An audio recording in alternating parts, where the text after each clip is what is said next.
Je, Bwana Rigathi Gachagua yuko wapi baada ya maafisa wale wa EACC, NIS, DCI kuvamia makazi yake kule Wamunyoro na hapa jijini Nairobi Karen?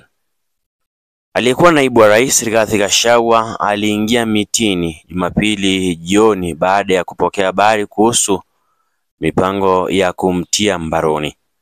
Maafisa wakuu wa serikali hapo awali walikuwa wametoa onyo kuhusu mipango ya kumkamata na kumhoji Gachagua kuhusu matamshi ya uchochezi aliyotoa awali. Gachagua alikwepa nyavu za polisi huko Murang'a na kuelekea nyumbani kwake Wamunyoro huko Nyeri, huko polisi wakimfuatilia. Bado haijabainika ikiwa alifika nyumbani, kwani maafisa wa polisi walikuwa tayari wametumwa katika makazi hayo.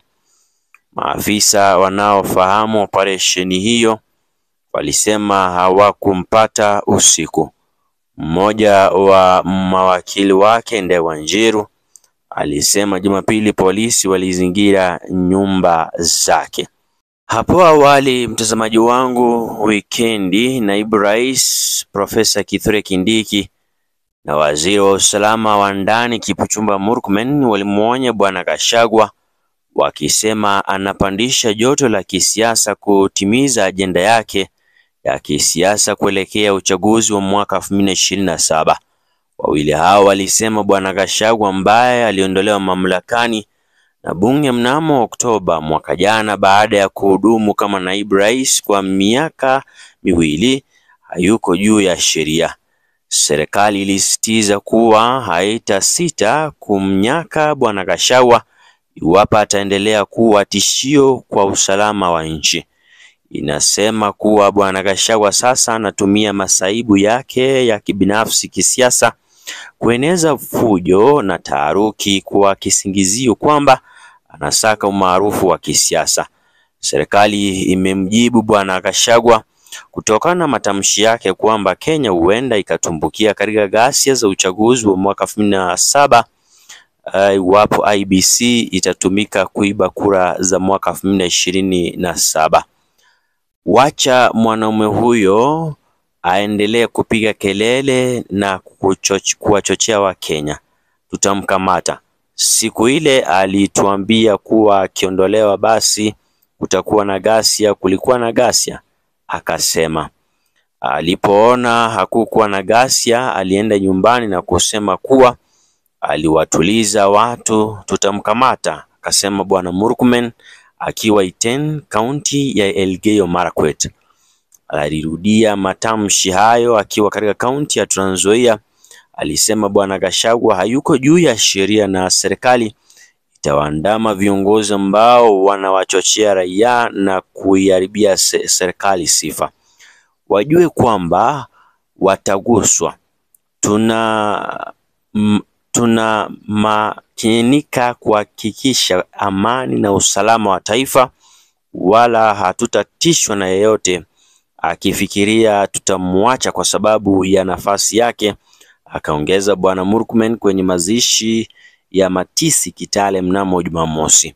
Wale wanaoeneza uoga kwa Wakenya watakabiliwa kwa sababu hawako juu ya sheria. Hakuna mtu atakayeruhusiwa kusema kila anachotaka na kutishia amani, akasema. Naibu rais Profesa Kithure Kindiki naye alimuonya Bwana Gachagua akimkashifu kwa kuyatoa matamshi yanayoweza kuchoma nchi kuelekea uchaguzi mkuu wa mwaka 2027. Profesa Kithure Kindiki alisema serikali ya Rais William Ruto haitakubali Kenya irejee kwenye mkondo wa ghasia tena.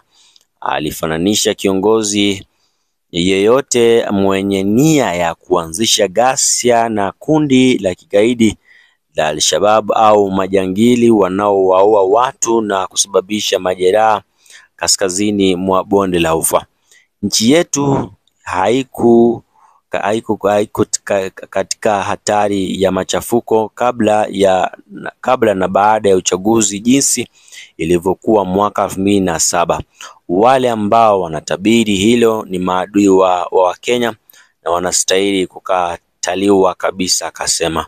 Profesa Kithure Kindiki alikuwa akiongea Amagoro, eneo bunge la Teso Kusini katika kaunti ya Busia, wakati wa ibada ya maombi, akiwa ameandamana na viongozi kadhaa kutoka eneo hilo. Bwana Gachagua jana aliwajibu Profesa Kithure Kindiki na Bwana Murkomen kuhusu vitisho kuwa atakamatwa. Badala yake aliwataka wawili hao washughulikie na kukomesha utekaji nyara na mauaji ya kiolela. Si kuamrisha mtu yeyote ajiami, na mwenyewe si mtu wa kueneza ghasia au fujo.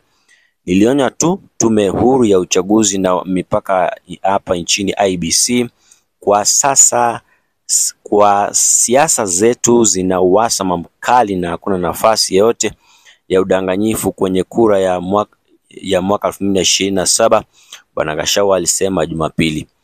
Ghasia za mwaka 2007 zilisababisha mauaji ya Wakenya zaidi ya 1000, huku wengine wengi wakihama makwao. Rais Ruto na mtangulizi wake Uhuru Kenyatta ni kati ya waliofikishwa mahakamani ya kimataifa ya jinai ICC kutokana na ghasia hizo, lakini kesi zao ziliporomoka. Ndizo taarifa za hivi sasa.